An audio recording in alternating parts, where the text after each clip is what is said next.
Doctor صاحب ابھی آپ نے ایک مشرک کو آزاد کیے جانے کا ذکر کیا، آیا غیر برزخ میں نیا جسم اسی صورت میں دیا جاتا ہے؟ یہ نہیں کہہ سکتے، جس دینے کی ساری حدیثیں موجود ہیں۔ قرآن کا اشارہ ہے النار یورزون علیہا غدوا وعشیا ویوم تقوم الساعہ ادخلوا آل فرعون اشد العذاب۔ قرآن فرماتا ہے کہ ہم نے فرعون کی لاش یہاں محفوظ کر دی عبرت کے لیے، اور پھر قرآن سورہ المومن میں فرماتا ہے کہ اس فرعون کو اور فرعونیوں کو صبح اور شام آگ پر پیش کیا جاتا ہے ابھی، اور قیامت کے فیصلے کے بعد کہا جائے گا اس سے شدید آگ میں ڈال دیجیے۔ تو لاش یہاں موجود، اسی طرح سے مسلم کی حدیث میں آ گیا کہ شہید ہوئے ان کی روح کو مالک نے نیا اڑنے والا جنتی جسم سبز رنگ کا دے دیا۔ جب انہوں نے کہا کہ دنیا میں پھر ہماری روحوں کو ہمارے جسموں میں واپس کر دے تاکہ ہم پھر زندہ ہو کر پھر جنگ کریں، پھر شہید ہوں، پھر وہی کرامت ملے جو پہلی مرتبہ ملی تھی، تو اللہ نے کہا نہیں، یہ نہیں ہو سکتا۔ قیامت سے پہلے دنیا میں اس جسم میں نہیں، دوسرا جسم دو۔ یہی بخاری کی حدیثوں میں نبی صلی اللہ علیہ وسلم کو دکھایا گیا، جبریل اور میکائیل علیہ السلام لے کر چلے، دیکھا کہ ایک شخص ہے، اس کے منہ میں لوہے کا آکڑا ڈال کر گلفڑوں کو گدی تک پھاڑا جا رہا ہے، پھر وہ بن جاتے ہیں، پھر پھاڑا جاتا ہے۔ پوچھا یہ کون؟ کہا یہ وہ شخص ہے دروں کو جو ہوائیاں اڑاتا تھا، ایک بات کہتا تھا، آفاق میں ہر طرف پھیل جاتی تھی، قیامت تک اس کے ساتھ یہی ہوتا رہے گا۔ پھر دیکھا سود خور نکلنا چاہتا ہے، پتھر مارتا ہے، سر پھٹ جاتا ہے، پتھر لڑک کر گرتا ہے، جب تک کہ وہ پتھر اٹھا کے لائے وہ مارنے والا، پھر سر ٹھیک ہو جاتا ہے، پھر مارا جاتا ہے۔ معلوم ہوا جس زوانی اور زانیوں کو دیکھا کہ ایک تنور کے اندر آگ جل رہی ہے، جب آگ بھڑکتی ہے تو اوپر آ جاتے ہیں، نکلنے والے ہوتے ہیں منہ سے، لیکن پھر آگ ٹھنڈی ہوتی ہے، پھر نکلتے ہیں۔ یہاں کے زانی تو کوئی کراچی میں، کوئی لاہور میں، کوئی امریکہ میں، کوئی یورپ میں ہے، سب خبریں الگ الگ، وہاں سب جمع ہو گئے، ایک جگہ جمع ہو گئے اور ان کو جسم بھی دیا گیا۔ مومن کے لیے بخاری کی جگہ جگہ حدیثیں آتی ہے کہ اس کو اٹھا کر بٹھایا جاتا ہے، کوئی قید نہیں کہ جلا دیا گیا ہو یا بم سے اڑ گیا ہو یا شیر نے کھا لیا ہو۔ ہر مومن کے لیے مالک فرماتا ہے ثم اماتہ فاقبرہ، ہر شخص کو، مومن اور کافر ہو، اس کو موت دینے کے بعد ہم قبر بھی دیں گے، اور یہی قبر ہے جس کو انہوں نے مٹی کی اس قبر کو بنا کر روح کو لوٹا کر احساس پیدا کیا ہے، عذاب دلوایا ہے ہڈیوں کے اوپر اور ریزوں کے اوپر۔ اللہ کی کتاب نبی صلی اللہ علیہ وسلم کی بات تو یہ بیان فرماتی ہے کہ وہاں پر بٹھایا جاتا ہے، سوال ہوتا ہے، جب تینوں سوال صحیح کہتا ہے تو وہ کہا جاتا ہے کہ نم صالحہ، آرام سے سو جا، اور اس کے بعد صبح و شام اس کو جنت کا معائنہ کروا، اس کی جنت کا ٹھکانہ دکھایا جاتا ہے۔ تو یہ جسمی ہو گیا۔ قرآن سے بھی اور حدیث سے بھی نبی صلی اللہ علیہ وسلم نے فرمایا کہ مجھ سے فرشتوں نے کہا یہ آپ کا مقام ہے، میں نے کہا چھوڑو، کہا نہیں، ابھی آپ کی عمر کا ایک حصہ باقی ہے، پورا کر لیجیے، آپ داخل ہو جائیں گے۔ یہ بخاری کی حدیث ہے۔ تو یہ اسی صورت میں نہیں، جسم دینا ثابت ہے لیکن اس کی صورت کیا ہوگی یہ نہیں کہہ سکتے۔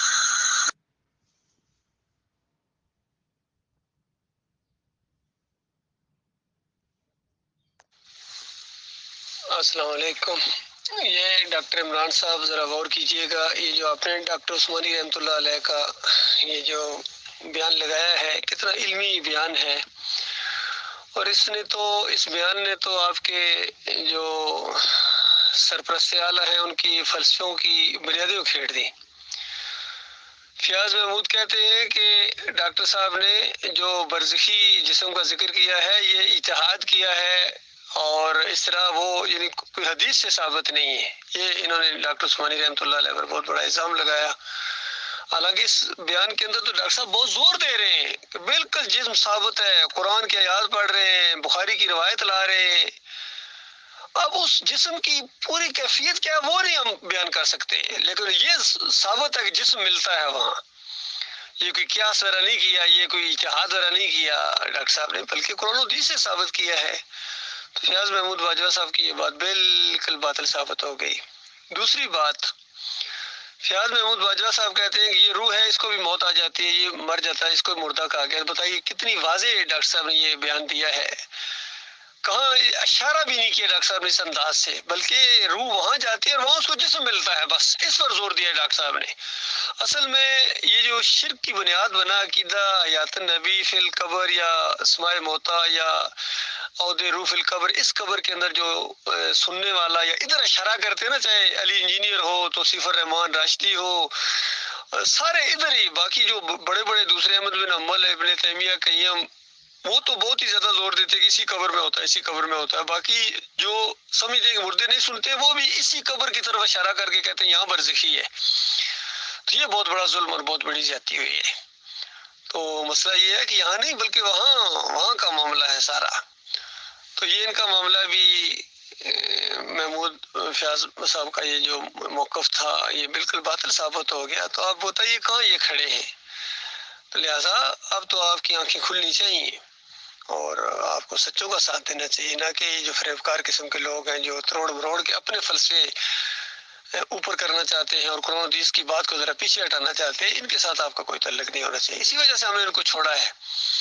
پہلے ہم سے زیادہ کسی نے بھی نہیں کوشش کی ان سب کو اکٹھا کرنے کی، لیکن جب اکٹھا کرنے کے دوران ان لوگوں سے واسطہ پڑا ہے تو پتہ چلا کہ بہت زیادہ یعنی ٹیڑھے لوگ ہیں اور یہ مولوی قسم کے لوگ ہیں. ان کو وہ دعوت ڈاکٹر صاحب کی وہ باتیں ایسے لگتا ہے یا تو سمجھ ہی نہیں آئی ہیں یا جان بوجھ کے باتیں ہیں. تو زیادہ جو نا انداز ان کا یہ ہے کہ جان بوجھ کے ڈاکٹر صاحب کی بات کو پیچھے کر کے اپنی بات آگے لانا چاہتے ہیں. سب نے یہ کیا ہے، چاہے محمد حنیف ہو، یعقوب علی ہو، اختر بیگ ہو، فیاض محمود باجوہ ہو، یا یہ جتنے بھی ہیں، قاری خلیل الرحمان ہو، منور سلطان ہو، رفعت نواب ہو، زرار بٹ ہو، یہ سب نے ڈاکٹر صاحب کی بات کو پیچھے کر. اچھا جرت ان کے اندر نہیں ہے کہ انکار کر سکیں کہ ڈاکٹر صاحب نے غلط کہا ہے. یعنی اس کو اپنے عمل سے، اپنے قول سے اپنی بات کو اوپر رکھ رہے ہیں اور ڈاکٹر صاحب کی بات کو جو قرآن حدیث کے بالکل مطابق ہے اس کو پیچھے ہٹا رہے ہیں. لیکن جرت اتنی نہیں ہے کہ ان کے منہ سے یہ بات نکلے کہ ان کی بات غلط ہے، ہماری بات صحیح. تو اس طرح ان کا حال ہے، چاہے سعید احمد ہو، چاہے انیس الدین ہو، سارے کے سارے یہ یہاں انہوں نے مار کھائی، جو مخلص نہیں تھے. ان کو وہ دعوت سمجھ ہی نہیں آئی تھی، یقین کہ اللہ کا مسئلہ ان کو نہیں سمجھ آیا تھا. تو جس طرح سعید احمد تقریریں کرتا تھا کفر بالطاغوت کی، پوری بات ہی آدھی بات بیان کرتا تھا ایک قسم. فمن یکفر بالطاغوت ویؤمن باللہ بھی ہے کہ طاغوت کا کفر کرو پھر اللہ پر بھی ایمان لاؤ، اللہ اپنے مالک کے ساتھ محبت کرو، اس کی بندگی کرو، اس کی بات کو اونچا کرو. یہ بھی ساتھ ہے کہ یہ نہیں صرف طاغوت کا کفر کرو، طاغوت کا کفر کرو، اللہ کی پرواہ نہیں تم لوگوں کو. سب نے یہی کیا ہے. اللہ تعالیٰ ان کے فریب سے ہمارے بھائیوں کو بچائے. اور خود ذرا اٹھنے کی کوئی کوشش کرو گے میرے بھائیوں، تب شیطان کے اس جال سے نکل پاؤ گے، ورنہ نہیں پاؤ گے. یہ شیطان کا جال بڑا شدید جال ہے. اللہ تعالیٰ آپ کو اس کی توفیق عطا فرمائے، اس سے نکلو. اور ڈاکٹر صاحب کا صحیح ساتھی موجود ہیں، آپ سچوں کا ساتھ دو، ہمارے قریب آؤ، پرکھو کوئی ایسی بات جو قرآن حدیث کے خلاف ہو یا کوئی ایسا عمل جو صحابہ کرام کے انداز سے ذرا مختلف نظر آئے آپ کو، آپ اس کی نشاندہی کریں، انشاءاللہ آپ ہمیں مخلص پائیں گے. بسم اللہ الرحمن الرحیم. السلام علیکم ورحمۃ اللہ وبرکاتہ. دیکھیے، اصل میں ڈاکٹر صاحب کی تقریریں جو چھپائی گئی ہیں اس کی بنیادی وجہ یہی ہے کہ یہ جتنے بھی گروہ فرقے ہیں یہ اپنا اپنا جو منجن ہے یا منشور ہے اپنا کہ نام ڈاکٹر صاحب کا لینا ہے اور عقیدہ اور اپنے فلسفے کو پروموٹ کرنا ہے. تو دیکھیے یہ اتنا زبردست یہ ڈاکٹر عمران نے لگایا ہے ڈاکٹر صاحب کی تقریر. اس کے اندر وہ حضرت مفتی علامہ شیخ الحدیث شیخ القرآن مناظر بات جو ہیں ان کے عقیدے کی کلئی کھل گئی اس کے اندر، کہ وہ کہتے ہیں کہ روح جب جسم سے نکلتی ہے تو یہ مردہ ہو جاتی ہے. اور انہوں نے فلسفہ یہ گھڑا اپنے پاس سے کہ یہ سلفیوں کا عقیدہ ہے کہ روح زندہ رہتی ہے. یہ سلفیوں کا عقیدہ ہے. اپنے عقیدے کو سلفیوں پر منڈ کر اور لوگوں کو انہوں نے حضرت صاحب نے بیوقوف بنایا لوگوں کو۔ اب یہ تقریر سنیے ڈاکٹر صاحب کی، جس کے اندر کتنے دلائل وہ قرآن اور حدیث سے دے رہے ہیں کہ کس طرح انسان مرتا ہے اور پھر اس کی روح جب یہاں سے جاتی ہے تو اس کو جسم ملتا ہے، اور پھر اس پہ عذاب اور راحت کی کیفیت گزرتی ہے، اور شہداء کو جو جنت میں جسم ملے اڑنے والے، اس پہ ڈاکٹر صاحب کے زبردست دلائل ہیں اس تقریر کے اندر۔ لیکن میں یہاں ایک بات اور کوٹ کرتا چلا جاؤں، وہ جو مناظرے باز ملا ہے وہ بڑا شاطر اور شارپر ہے، یہ چیزیں بہت کم نوٹ کرتے ہیں۔ وہ ایک کلپ کے اندر 3-4 بیانات دیتا ہے، اگر وہ پکڑا جائے تو وہ کہتا ہے کہ میرا یہ نہیں، یہ مقصد تھا، یعنی کہ پیترا بدلنے میں وہ بڑا ماسٹر ہے، یہ میں بتا دوں آپ کو۔ تو اس کے آپ کلپ سنیں جو رکھے میں آپ کے پاس، تو اس میں غور کریں کہ وہ 2-3 جو ہے نا وہ آپشن بیان کرتا ہے، اور یہ مناظرے بازوں کی صفت ہی ہے کہ وہ پکڑے جائیں تو وہ دم دبا کے پیترا بدلتے ہیں۔ بالکل صحیح آپ نے نشاندہی کی ہے، ان سب کا یہی حال ہے۔ دیکھیے محمد حنیف نے آخری دم تک، مرتے دم تک اس نے یہ نہیں کہا کہ میں ڈاکٹر صاحب سے اختلاف کرتا ہوں، بلکہ وہ شروع سے کہتا رہا کہ بالکل اسی کے اوپر ہوں، ذرہ برابر، بلکہ یہاں تک کہتا رہا میں تہجد میں دعائیں کرتا ہوں ان کے لیے۔ تو عقیدہ ڈاکٹر صاحب کے خلاف رکھا اس نے، بلکہ فتویٰ بھی لگائے، انڈائریکٹ فتوے بھی لگا دیے اس نے، یعنی جو ڈاکٹر عثمانی رحمۃ اللہ علیہ کا عقیدہ تھا کہ سجدہ شکر تھا جو اللہ کو ہوا ہے، پورا خاندان اللہ کے سامنے سجدہ ریز ہو گیا۔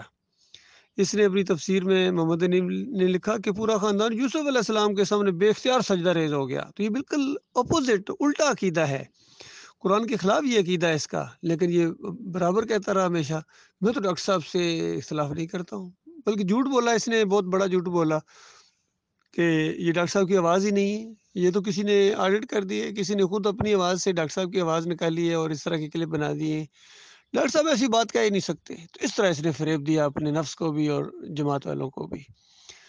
پھر لانڈی والا جو سعید احمد ہے وہ بھی دیکھیے کس قدر چرب زبانی سے کام لے رہا اور کس قدر دھوکہ دے رہا ہے اپنے نفس کو اور لوگوں کو۔